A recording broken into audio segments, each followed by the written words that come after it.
The car was an Albanian automobile that had been hastily converted into an ambulance, and the woman lying inside it was the queen of the country it was carrying her out of.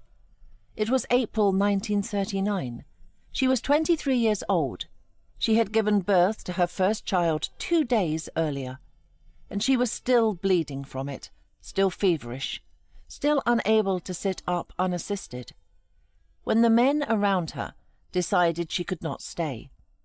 So they laid her flat in the converted car, placed her 2-day-old son beside her, and pointed the convoy south toward the Greek border. 160 miles of rough mountain road between the palace where she had been crowned and a country she had no claim to enter. Italian warplanes had appeared over Tirana that week, hundreds of them, more aircraft than her adopted kingdom possessed in its entire arsenal, which amounted to 2. The army of 13,000 men had offered scattered resistance and then folded. The man who had chosen her, married her, and made her a queen would follow a day later with 115 members of his court and 10 heavy cases of valuables, including gold coins, and a portion of the Albanian national treasury, loaded for the road like luggage for a holiday that would never end. She had not asked for any of this. A year earlier she had been a half-American Hungarian countess, with a famous name and no money behind it, the daughter of an aristocrat who had drunk and gambled and watched the family fortune dissolve in the wreckage of a collapsed empire, a young woman who had taken a job selling postcards across a counter in a museum gift shop because the world that had once validated her bloodline no longer existed.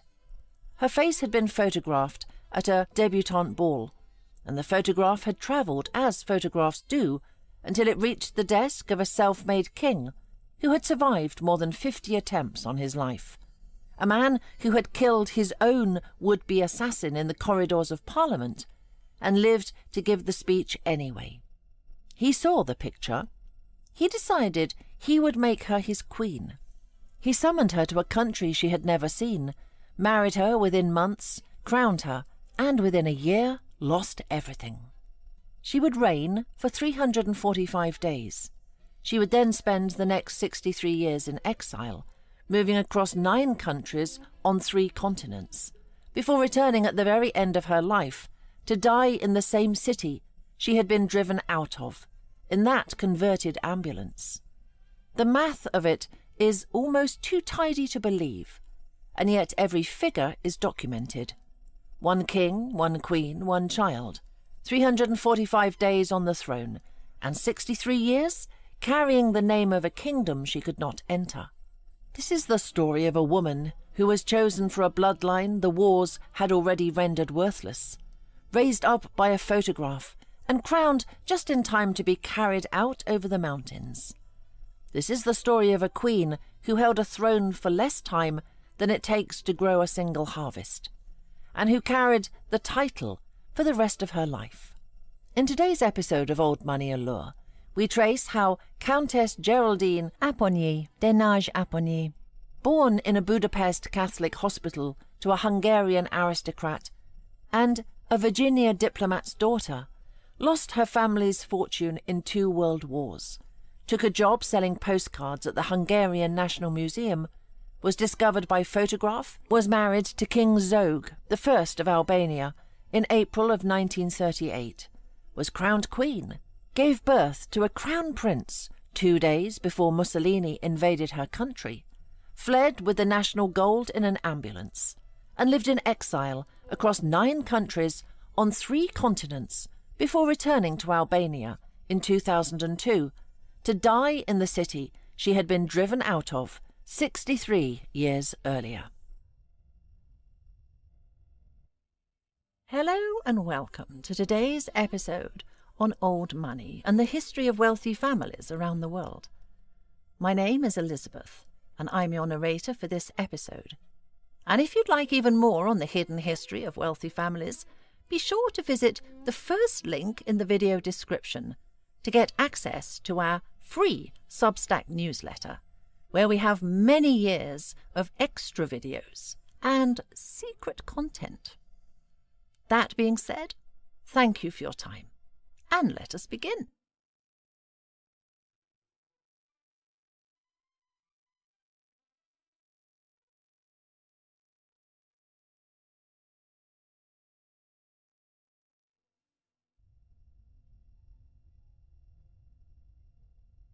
She was born on August 6, 1915, in a Catholic hospital in Budapest, into the last full year that the Austro-Hungarian Empire would resemble itself. Her full name was Countess Geraldine Margit Virginia Olga Maria Apponyi, Dénage Apponyi, and the length of it tells you most of what you need to know about the family she entered. The Apponyis were not new money, or even merely old money. They were one of the oldest names in the Kingdom of Hungary, a house that traced its origins to the High Middle Ages, that had received the fortress of Apponyi from King Sigismund in 1392, and that had been elevated to the rank of counts in 1739. At their height, they had owned roughly 30 properties scattered across the Habsburg lands, and 4 of them had worn the Order of the Golden Fleece, the most exclusive chivalric honour in Europe. Her father's grandfather had served as Grand Marshal of the Habsburgs' court in Budapest, one of the most exalted positions the empire could bestow. This was a family that did not measure its standing in fortunes, but in centuries. Her father was Count Gyula Rudolf Apponyi Dénage Apponyi, born in 1873, a hussar officer who had held a directorship in the National Office of the Army during the First World War and sat in Parliament as a Liberal. His most celebrated relative, Count Albert Apponyi, would argue Hungary's case at the Paris Peace Conference after the war, brilliantly and uselessly, before the men who were carving the country apart. The stories behind figures like Queen Geraldine, the small European thrones they briefly occupied, and the wars that swept them out, receive extended treatment in our free Substack newsletter, where the personal and political wreckage too complex for documentary format reveals what these extraordinary lives actually cost the women who lived them. The Apponyi saga belongs in that company. Her mother was the other half of the equation, the new world pressed against the old. Gladys Virginia Stewart was American, born in 1891, the daughter of John Henry Stewart, who served as United States Consul in Antwerp, and who came from moneyed families rooted in Virginia, Maryland, and North Carolina. Gladys and Count Gyula met in Paris in 1912 at a dinner party at the Austro-Hungarian embassy, and they married on July 29, 1914, at St. Joseph's Church in Geneva. The date is worth holding in the mind. They married barely a month before the First World War broke out across the continent, which means that the union of a Hungarian count and an American heiress was sealed at the precise moment the world that gave such a union meaning began to come apart. Geraldine was the second of their 3 children, born into a household that still looked rich and was already, though no one yet said so, living on borrowed time. The fortune did not survive the war. Hungary had entered on the losing side. The empire collapsed in 1918, and the Treaty of Trianon in 1920 stripped the country of 2/3 of its territory, including the Apponyi ancestral lands, which now sat across a new border in what had become Czechoslovakia. A family whose wealth was woven into a feudal map of estates suddenly found that the map no longer existed. There is a particular cruelty in the way old money dies, which is that it dies slowly and in public, with the name intact and the means gone, so that a child raised to expect a certain world inherits only the expectation. Geraldine Apponyi was a countess of a vanished empire before she had learned to read, and the rest of her childhood would be a long lesson in what that meant.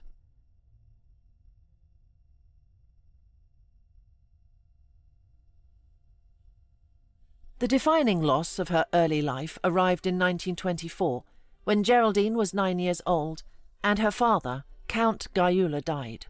He had not managed the family's diminished circumstances well. The money that remained had drained away through living and through habits that did the family no favours, and what he left behind was less an inheritance than a name and a widow, with 3 children to raise. Gladys gathered them up and moved south to Menton on the French Riviera, where the cost of keeping up appearances was at least milder, and the climate forgave a great deal.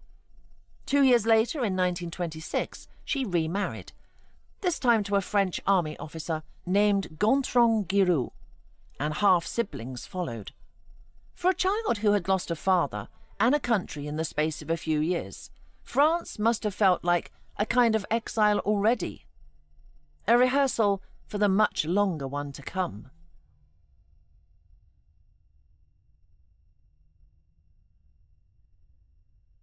The Apponyi relatives in Hungary were not content to let the girls grow up French. A countess of their line, they insisted, must be raised as a Hungarian aristocrat, and so Geraldine and her sister Virginia were removed from the south of France and sent to the Sacred Heart boarding school at Presbaum near Vienna. There they lived, as one account puts it, under strict conditions in a Catholic institution among other noble students, the daughters of families whose fortunes had survived the war rather better than the Apponyis had. It was an education in 2 things at once, in the manners and languages and devout discipline of the European aristocracy, and in the precise daily awareness of one's own relative poverty among one's equals. Geraldine emerged from it fluent in several languages, polished, devoutly Catholic, and entirely without money. She had been trained for a world that could no longer afford her, which is a description that would fit a great many people of her class in the 1920s, and which would shape every decision that followed. It was in the summers, away from the convent walls, that she became the White Rose. The Apponyis kept their connection to the village of Zebergany, near the Danube, where Geraldine's aunt, Franziska Apponyi, ran a kind of summer camp for the children of noble families, organised around nature, drama and gardening, the gentle pursuits of a class that still believed in cultivating itself. Geraldine spent those summers there, and also returned to the ancestral estate at Apponyi, the old Apponyi, in what was now Czechoslovakia, where the family's history sat in the stones, even after the deeds had passed into other hands.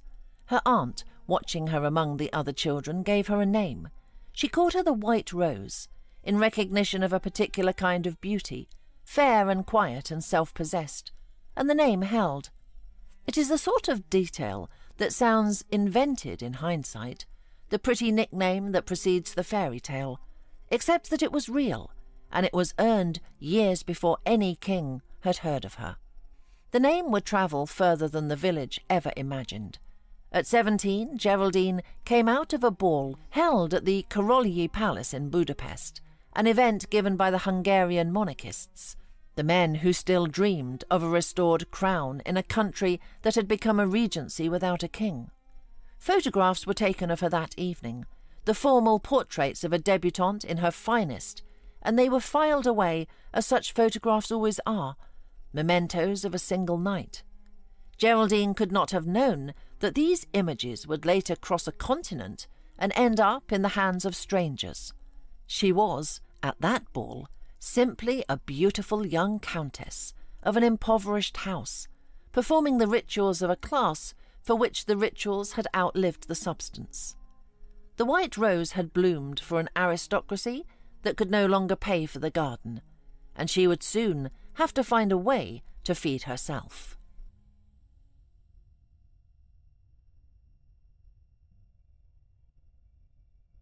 The way she found was a counter in a museum. After completing her schooling, Geraldine returned to Hungary and confronted the plain arithmetic of her situation, which was that she was a countess with one of the most distinguished names in the kingdom, and very nearly nothing in the bank. The post-war economic devastation had finished what her father's habits had begun. An uncle who served as director of the Hungarian National Museum in Budapest arranged work for her, And so the great-granddaughter of the Grand Marshal of the Habsburg Court took a job as a shorthand typist and a clerk in the museum's gift shop, selling postcards and souvenirs to tourists and schoolchildren across the same counter where they bought their reproductions and their pencils. The New York Times, in its later obituary for the man who would marry her, put the matter with the bluntness of a newspaper.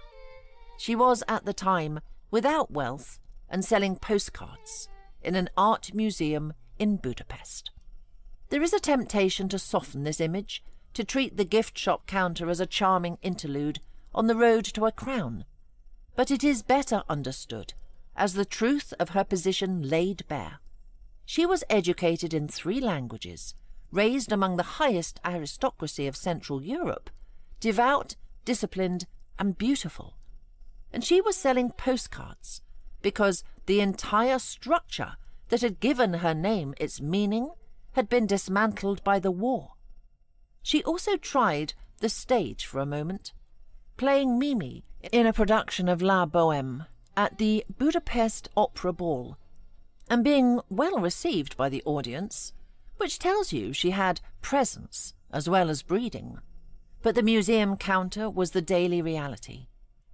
She was, in plain terms, an aristocrat for hire, available to whatever future might want her bloodline badly enough to overlook her empty accounts. As it happened, a future was already forming several hundred miles to the south, in the mind of a man who needed exactly what she was, and who could pay for it with a country's gold.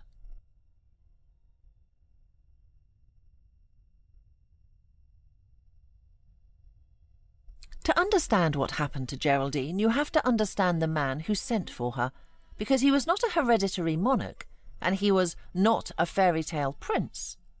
Ahmet Muhtar Bey Zogli was born on October 8, 1895, in Boygaret Castle in the Mat Valley of northern Albania, the son of a feudal lord and a mother who claimed descent through the sister of the national hero Skanderbeg, from the greatest name in Albanian history. He was sent at 13 to the prestigious Galatasaray High School in Istanbul, where he absorbed an Ottoman education and a taste for European manners.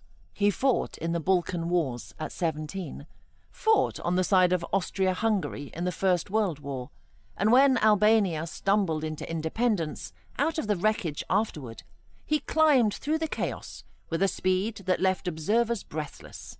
Governor of Shkodër, Minister of the Interior, Prime Minister, President, and then, in a move of pure audacity, self-proclaimed King of the Albanians on September 1st, 1928. He renamed himself simply Zog, dropping the given name Ahmet because it might have distanced him from the European stage he meant to walk upon, and he took his oath on both the Quran and the Bible, a deliberate signal of the religious tolerance he wished to project. He did real things with the throne he had invented for himself. He built Tirana into something resembling a proper capital, introduced a civil code modelled on the French and Swiss, suppressed the mandatory veiling of women, abolished Islamic law as the law of the land, and opened Albania's borders to Jewish refugees fleeing Nazi persecution in the 1930s. But he was also brutally authoritarian, and the country he ruled was riven with blood feuds, roughly 600 of which were reportedly held against him personally. During his reign, he survived more than 55 attempts on his life, a figure cited consistently across the sources, and the manner of his survival became part of his legend. On February 23, 1924, a member of a revolutionary committee named Beqir Valtere waited for him in the corridors of Parliament and opened fire, wounding him twice. Zog, by the account that followed him ever after, went on to give his speech rather than go to the hospital, and he later promised to forgive the man who had shot him, who was duly freed by the court. Shortly afterward, his rival, Avni Rustemi, was assassinated. This was the texture of his rule, mercy and menace braided together, and it left him alive when arithmetic said he should not have been. The most cinematic attempt came on February 20th, 1931, when two Albanian exiles struck as Zog was leaving the Vienna State Opera after a performance of Pagliacci. One attacker's gun jammed, his key bodyguard was killed, and Zog himself walked away untouched. The incident frightened him so thoroughly that he refused to leave Albania voluntarily for the next 8 years, until the Italians finally gave him no choice. He was, by every account, a physical contradiction, a man who reportedly smoked somewhere between 150 and 225 cigarettes a day, who stayed up all night at the poker table, and who nonetheless outlasted everyone who tried to kill him. The Conservative politician Julian Amory, who knew him in exile, called him the cleverest man he ever met. By the middle of the 1930s, he was in his early 40s, unmarried and increasingly squeezed by Mussolini's Italy, which had been subsidizing and quietly colonizing Albania for the better part of a decade. He needed a wife, and not just any wife. He needed a European, Catholic queen, a living signal to the continent that he was a legitimate monarch, and not merely a Balkan warlord with a crown he had made himself. He had tried Vienna and failed. He would try Budapest next.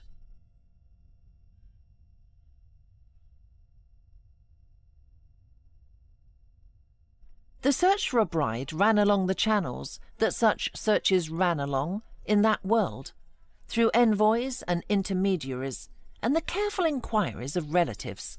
In 1937, for the 25th anniversary of Albanian independence, Zog honoured Hungary as a guest of the celebrations, a gesture reflecting genuine warmth between the two countries that stretched back to the austro-hungarian era. Baron Friedrich Villany, the Hungarian envoy in Rome, who also handled Albanian affairs, became an important go-between. Zog's 6 sisters were dispatched to Vienna and Budapest to scout eligible Catholic noblewomen, and they made several approaches to Hungarian aristocrats, all of which came to nothing. They then encountered Geraldine. They visited her in Budapest, spent time in her company, and in a detail that has the texture of life rather than invention, asked her for the medallion she wore around her neck to carry back as a memento. They had also, somewhere along the way, acquired photographs of her, almost certainly the ones taken at the Countess Palace ball years before. When the sisters returned to Tirana and laid the photographs before their brother, the king was, by every account that survives, immediately captivated. The image of the white rose, the impoverished countess of a famous name, did exactly what photographs of beautiful women have always done to men with the means to act on them. Zog decided to invite her to the New Year's Eve celebrations at his palace, and a long formal letter of invitation was sent. Geraldine, who was reportedly travelling at the time, telephoned her guardian in Budapest, Count Károly Apponyi, who approved the journey, and she left for Albania at once. She did not speak Albanian. She knew next to nothing about the country she was travelling to. She was 22 and he was 42, 20 years her senior, and she was, in the plain words of one account, far from wealthy, her family's fortune having all but vanished. She was, in other words, travelling toward a throne on the strength of a face in a photograph, into the arms of a man 50 assassins had failed to kill, and she went because there was nothing in Budapest worth staying for.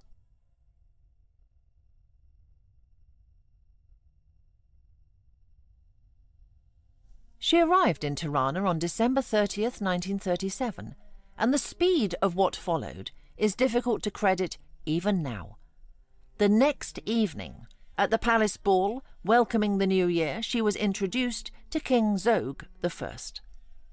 The Hungarian press, covering the event closely, reported that the ball went so well that the two fell in love immediately, and that the king soon urged the engagement. He proposed on that same day, January 1st, 1938, and she accepted. The news, said to be sensational in the Apponyi family circles, brought the relatives to Tirana by the end of the month for the formal engagement celebrations, and on January 27th, the Albanian parliament convened in a special session to approve the union as the constitution required, after which a royal decree elevated Geraldine to the rank of Princess of Albania. A woman who had been selling postcards a few months earlier was now a princess of a sovereign state, betrothed to its king, on the strength of a single ball and a photograph that had crossed a continent. There was, in the speed of all this, something that ought to have unsettled her, and by some accounts it did. She had been brought to a country she could not have found on a map a year before, betrothed to a man she had known for hours, surrounded by a court that conducted its real business in a language she had not yet learned, and left out of the discussions that decided her own future. She did not speak Albanian, knew next to nothing about her new country, and was excluded from the conversations between her husband and his ministers, a young woman installed at the centre of a kingdom and consulted about almost nothing within it. The fairy tale, examined closely, was an arrangement, and the arrangement suited the king's needs far better than it answered her own. She had a name worth marrying, and a face worth photographing, and beyond those, she had been given no role except to occupy the one written for her. The match carried a religious complication, since Zog was Muslim and Geraldine Roman Catholic, and it required negotiations with the Vatican. The resolution reflected the tolerance Zog liked to project. The church gave permission for the marriage on the condition that the ceremony respect both traditions, and Zog formally agreed to let Geraldine practice her religion freely and committed that their children would be raised Catholic. Then he spent. He brought the best Austrian doctors to the military hospital, commissioned a new diamond tiara from Austrian jewellers, and showered her with Bulgari and Cartier jewels, a gold-plated miniature pistol, and a massive diamond engagement ring. The vice-president of the parliament reportedly presented her with a velvet pocketbook containing the equivalent of $500,000, which she promptly donated to an Albanian charity. He furnished her with every luxury available in one of the poorest countries in Europe, and a great deal of it was funded by Italian subsidies that were quietly draining Albania into Mussolini's sphere. The fairy tale was real, and it was being paid for by the man who intended to end it.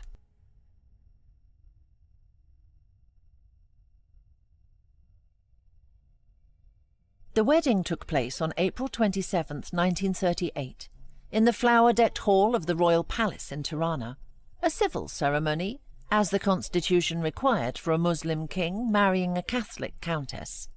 The day was declared a national holiday, and the government turned it into a festival of the modern state Zog wished to be seen building.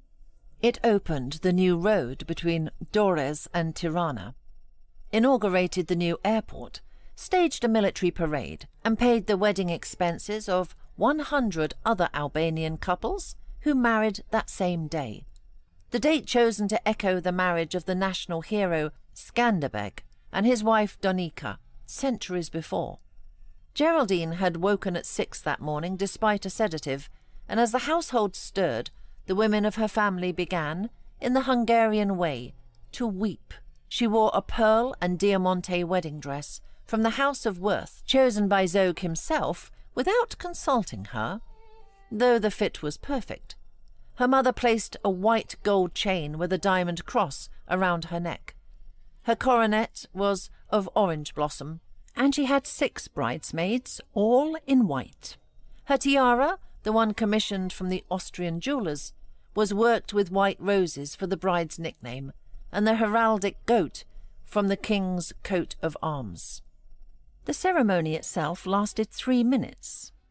Hetschmet Delvinia, the white-bearded president of the 2 houses of Parliament, read from the civil code, and the witnesses for the king were Count Galeazzo Ciano, Mussolini's son-in-law, an Italian foreign minister, who attended in person as the representative of King Victor Emmanuel III, and Zog's Turkish brother-in-law, Prince Abid.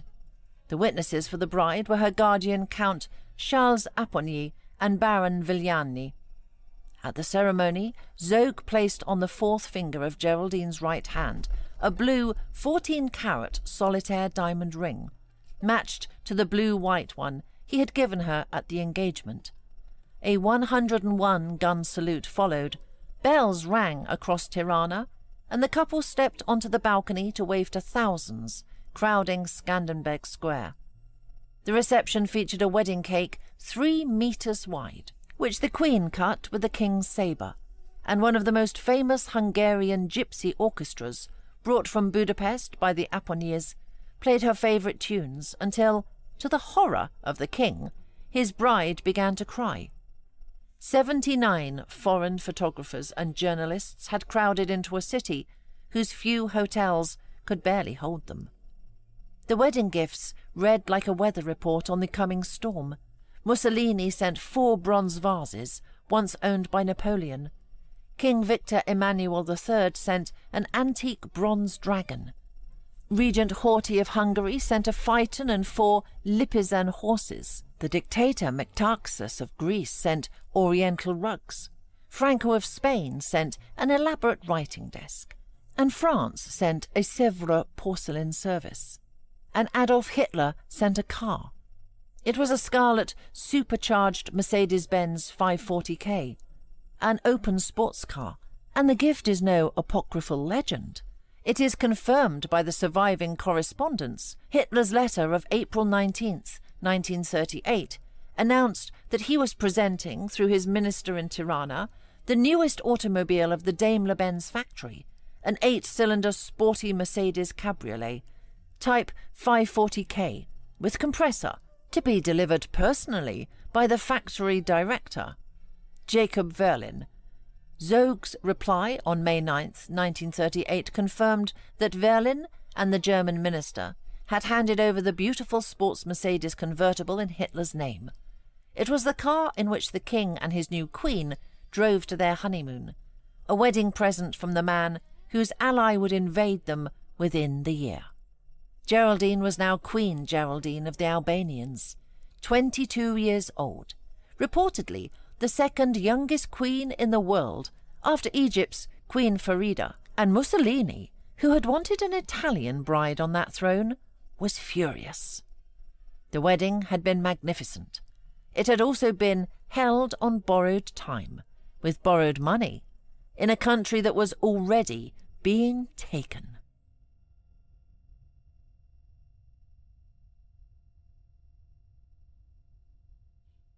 Her reign was brief, but she did not treat it as decorative. Geraldine threw herself into Albania with the energy of a woman who understood she had been given a platform, however precarious, and meant to use it.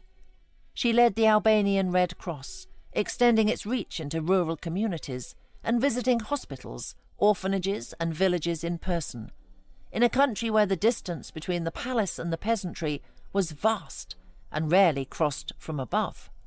She helped found Albania's first maternity hospital, an institution that still operates in Tirana today under her name, and she brought Austrian doctors to the military hospital to raise its standard of care. She championed the introduction of new values and a better way of life into Albanian society, particularly in the rural areas where modern medicine and education had barely reached. The director of the National Historical Museum of Albania would later describe her as transforming herself from a distant royal figure into a respected and empathetic presence, which is a generous way of saying that a Hungarian countess who arrived speaking no Albanian set about making herself useful to a people she had never met. She learned the language, and quickly. On August 29th, 1938, only months after her wedding, she delivered a radio address to the Albanian nation in Albanian, a small act that carried real weight in a country starved for the sense that its rulers belonged to it.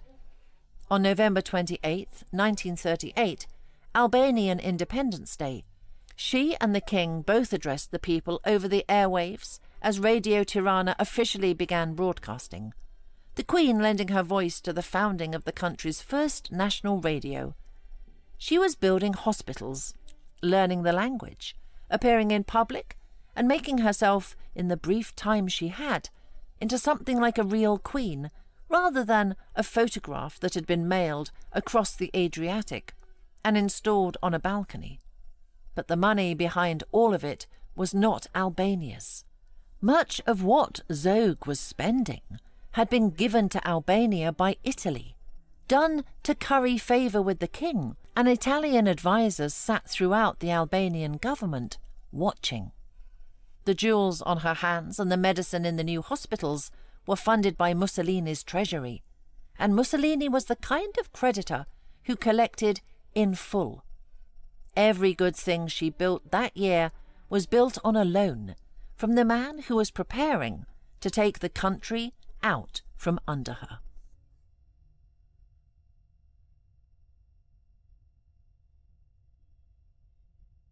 The end announced itself in the first days of April 1939, with a compression of events almost beyond the reach of fiction. On March 25th, Mussolini had sent the king an ultimatum demanding a customs union, the stationing of Italian troops in Albanian towns and villages, the right of Italian settlers to farm Albanian land, and an Italian envoy seated in the Albanian Council of Ministers, terms that would have made Albania an Italian province in everything but name. Zog refused. Then, on April 5th, 1939, 2 hours before dawn, a 101-gun salute broke over Tirana, the same number of guns that had marked the wedding, and this time they announced a birth. Queen Geraldine had given a son and heir to the kingdom, Crown Prince Leka Skanda Zogu, named for the national hero Skanderbeg, delivered in the royal palace and welcomed with a military parade. The country rejoiced. Less than 50 miles across the Adriatic, at the Italian ports of Brindisi and Bari, gun crews were active at the same hour. But they were not firing salutes.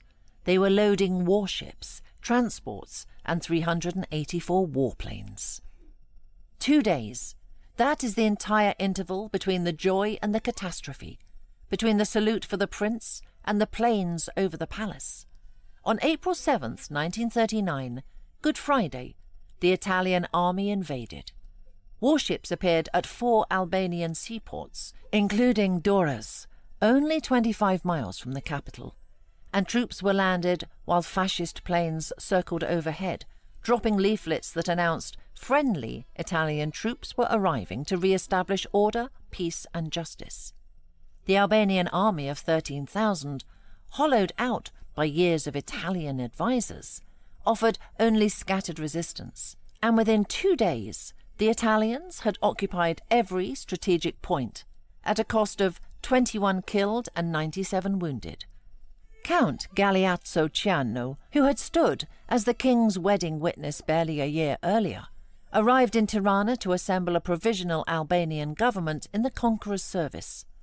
In the royal palace, Queen Geraldine lay in bed, 2 days after her recovery from childbirth, listening to engines she could not place, since her adopted country owned only 2 aircraft, and these were neither of them. The last words her husband is said to have spoken to her on Albanian soil were that it had been so short. He was right about that, at least. The throne had lasted 345 days.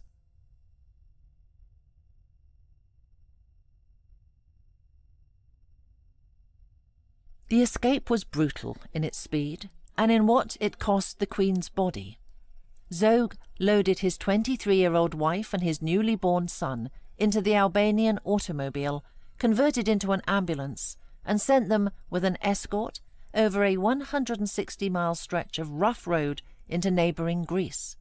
The convoy drove south toward Korça and crossed the border after long hours in difficult conditions. The Queen, feverish, 2 days postpartum, jolting over mountain roads that would have tested a healthy traveller. The authorised biography records that the family's progress through the early stages of exile was made in the very car Hitler had given them as a wedding present. The scarlet Mercedes with white leather seats, a royal refugee's progress carried in a dictator's gift. They took the gold with them. The family had expected an Italian invasion, and the gathering of the gold had begun in advance, so that when the moment came, they carried out part of the gold reserves of the Albanian central bank, along with the Bulgarian Cartier jewels and strong boxes of gold Napoleon coins. The fairy tale fled in the same vehicle that had carried it on its honeymoon. Zog briefly played the part of the resisting king, declaring he would lead his army from a new capital in Elbasan. But he did not maintain the posture for long. One day after Geraldine reached Greece, he joined her at Fiorina, just across the frontier, accompanied by 115 members of his court and 10 heavy cases of valuables. Contemporaneous reporting captured the Queen's condition with a coldness that lands harder than any embellishment. As soon as she recovered from her fever, the family was expected to move on. From Greece, they first went to Thessaloniki and then to the seaside resort of Volos. And Greece, frightened of its own exposure to Italy, could offer no permanent asylum. The royal family was now what it would remain for decades: a court without a country, carrying a treasury but no territory, a queen with an infant and a title, and 160 miles of mountain road already behind her. Geraldine had been crowned in April and was a fugitive by the following April, and the country she had learned the language of, built hospitals in, and addressed by radio, was now a province of fascist Italy. She would not stand on its soil again for 63 years.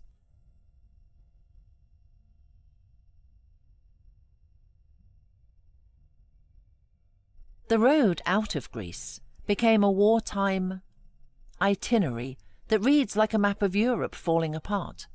The royal party moved from Greece to Turkey, then to Romania, then to Poland, then through Latvia, Sweden, Norway and Belgium, then to France, and finally to England. Each border crossed a step ahead of the war that was now devouring the continent.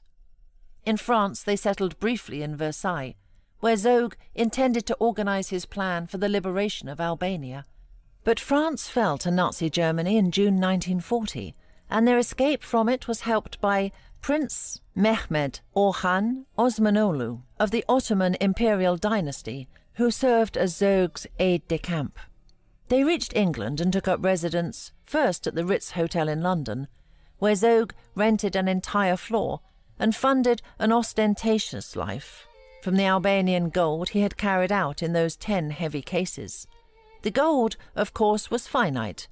When it began to run low, they moved in 1941 to Forest Ridge in South Ascot, and then to Parmore House in Buckinghamshire, where they spent most of the war, and where the Crown Prince of Albania spent his first years growing up in an English country house, a child king in waiting, of a country he had been carried out of as a newborn. Zog never stopped scheming to go back, and his representatives mounted infiltrations into communist Albania with the backing of British and American intelligence, most of which ended in ambush, because the operations were betrayed to the Soviet Union by the spy Kim Philby. The dream of returning was dying, even as the family kept it alive. In 1946, at the invitation of King Farouk I of Egypt, whose own dynasty had Albanian origins, the Zog family moved to Alexandria, where Leka attended Victoria College, and the arrangement held for nearly a decade. It ended the way so many of their arrangements ended, with the ground shifting beneath their hosts.